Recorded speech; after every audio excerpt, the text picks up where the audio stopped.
আমরা যতদূর জানি 14 লক্ষের মতন ট্রাইবেল বা আদিবাসী জনসংখ্যা।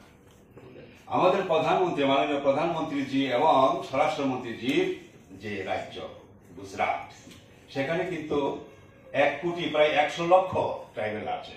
সেই ট্রাইবেলদের জন্য এখনো এডিসিও হয় নাই। এটা কেন হচ্ছে? বিজেপির ভাবনা হলো ট্রাইবেলদের অস্তিত্ব বিলুপ্ত করে দিয়ে তাদেরকে অ্যাসিমিলেট করতে হবে, হিন্দু বানাতে হবে, হিন্দি শিখাতে হবে, হিন্দি হিন্দু হিন্দুস্তান। এই জায়গায় আমরা নিজেদের অস্তিত্ব রক্ষা করতে চাই, আর বিজেপি এই ছোট ছোট জাতি গোষ্ঠীর অস্তিত্বকে বিলুপ্ত করে দিয়ে অ্যাসিমিলেট করা, যাকে বলে হজম করে ফেলা, সেটা করতে চাইছে। ফলে বিজেপির ভাবনা এবং আদিবাসীদের ভাবনার মধ্যে সংঘাত, মৌলিক সংঘাত রয়েছে। সেটা কোনো মীমাংসা নাই। যতদিন বিজেপি থাকবে ততদিন এটা ট্রাইবেলদের স্বার্থ রক্ষা হবে না। যতদিন ট্রাইবেল স্বার্থ রক্ষা হবে, বিজেপির যে ভাবনা এটা ভারতবর্ষে কার্যকরী করা হবে না, সম্ভব হবে না। এইরকম একটা অবস্থায় কোন রকম ভাবে ট্রাইবেল স্বার্থ রক্ষা করতে পারে না। সেই কারণে আজকে ত্রিপুরা রাজ্য আমরা লক্ষ্য করছি, এই এডিসি যেটা 40 বছর আগে বামফ্রন্ট সরকার থাকার সময়ে চালু হয়েছে, 6 শিডিউল, তার যে অটোনমি, স্বশাসনের যে ক্ষমতা, সেগুলো হরণ করা হচ্ছে।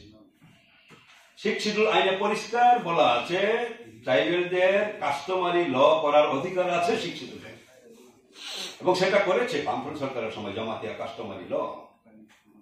আর আজকে রিয়াং হোক, ত্রিপুরা হোক, অনেক গোষ্ঠী আছে ট্রাইবেলদের, তাদের নিজস্ব কাস্টমারি ল গুলা রাজ্য সরকারের কাছে পেন্ডিং পড়ে আছে, স্বীকৃতি পায় নাই।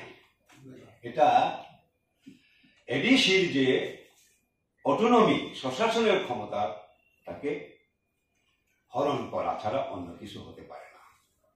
এডিসিতে ভিলেজ কমিটি নির্বাচন হচ্ছে না, পঞ্চায়েত নির্বাচন হয়েছে আমরা দেখেছি রাজ্যে, কিন্তু ভিলেজ কমিটি নির্বাচন হচ্ছে না।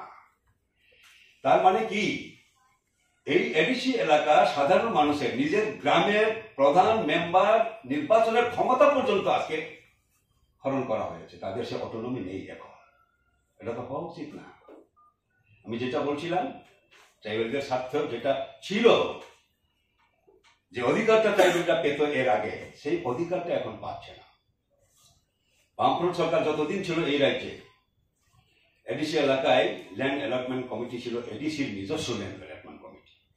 সরকারও যদি সরকারি জনগণের কল্যাণে একটা হাসপাতাল, একটা স্কুলও যদি প্রতিষ্ঠা করতে চায় এডিসি এলাকায়, তার জন্য ওই ল্যান্ড অ্যালটমেন্ট কমিটির পারমিশন নিতে হয়। খমরুংয়ের পারমিশন ছাড়া কখনো গভর্নমেন্ট এডিসি এলাকায় ল্যান্ড জনগণের কল্যাণেও স্বার্থেও ব্যবহার করে নাই।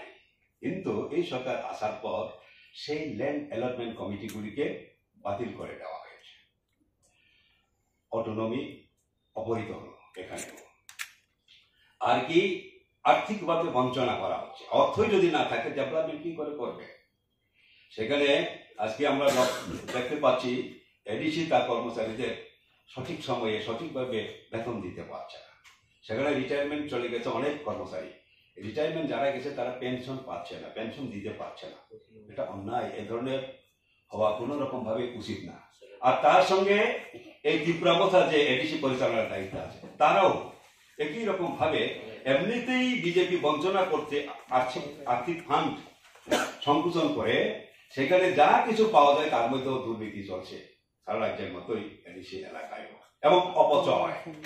শুধু শুধু যেখানে কাজেই নাই সেখানে এই জোনাল, সাব জোনাল ইত্যাদিতে অসংখ্য চেয়ারম্যান, ভাইস চেয়ারম্যান নিয়োগ করে তাদেরকে ভাতা দেওয়া হচ্ছে, যেটা আগে ছিল না।